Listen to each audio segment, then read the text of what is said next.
Hello guys and welcome to this week's TFF preview show. I missed last week because I was sick, so sorry about that. But anyway, getting straight into it, this is Fixture 10 of the season already. So we're starting to get going and things are starting to look like they're taking a little bit of shape in some divisions anyway. This week in Division 4 I'm going to look at... Be quiet, will you? I'm going to look at Oxford and Crewe. Crewe have been flying this season. They're top of the league. They've been playing a 3-5-2 formation that has worked very well for them. And not only picking up wins, but they're picking up quality results like 3-0 away to MK Dons the last day. So they're top of the league and they're flying. Oxford are they're in 7th place, so they're kind of in the fringes. But a win here could really bring them back into the mix and would close the gap in Crewe to about 4 points, I think. So they drew 0-0 in their last game against Rochdale away. They play a 5-4-1 formation and it's extremely defensive. It's extremely defensive. So this is an interesting game. I think it'll be tight. If Crewe could get a win here, I think it'll be an excellent result. But I think I'll go for a draw. So Oxford 1, Crewe 1. Division 3 then we're looking at Millwall and Rotherham.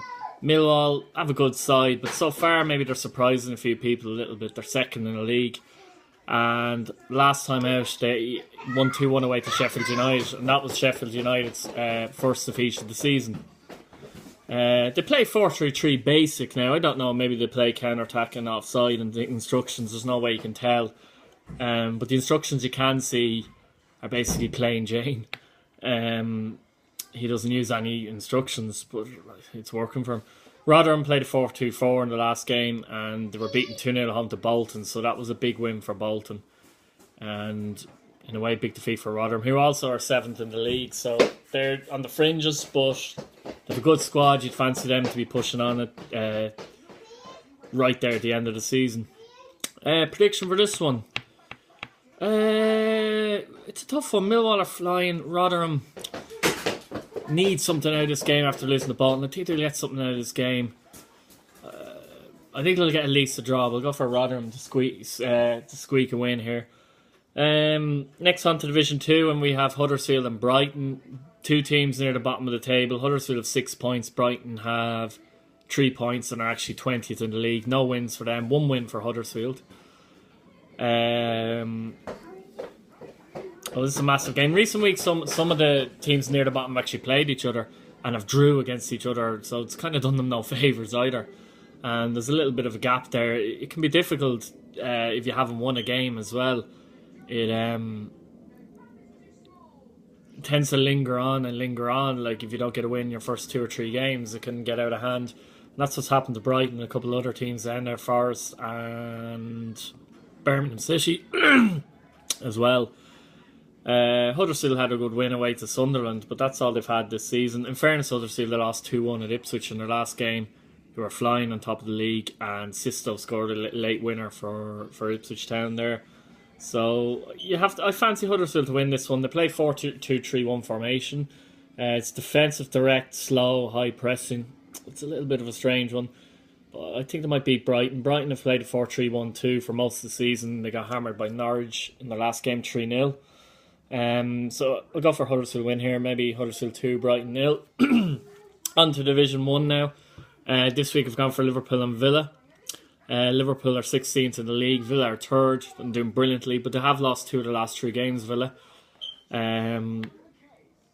But their good start will probably help them come the end of the season. You know, I don't think they'll be in a relegation battle now because of it.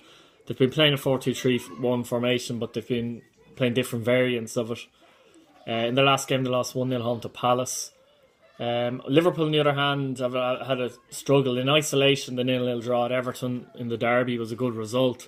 But when you need wins, every non-win is a disappointment, no matter who it's against. Johnny played a 4-2-3-1 in that one and played a short passing. So this could see a short passing game for Liverpool against a direct style of Villa.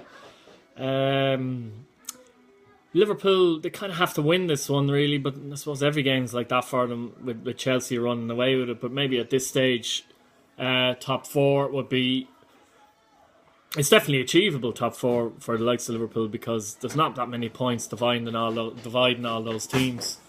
So, you know, we'll see how they get on with that one, both clubs. But I think Villa might struggle in this one, and I'm going to go for Liverpool to win this one. So maybe Liverpool 3, Aston Villa 1. Oi, go outside for a minute. Go on, the twos are nearly finished here.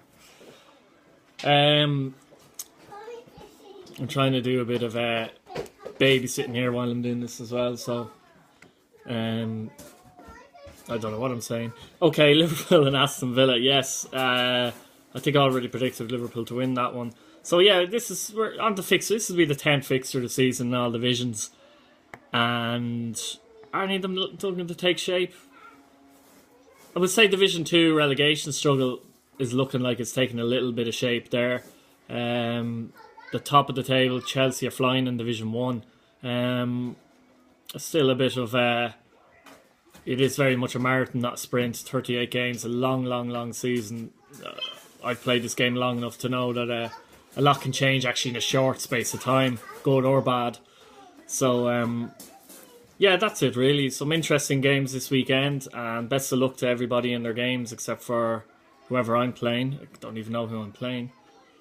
Oh, Barnsley, yeah. That could be a tough game. Barnsley have been struggling though, so we'll see how that goes as well.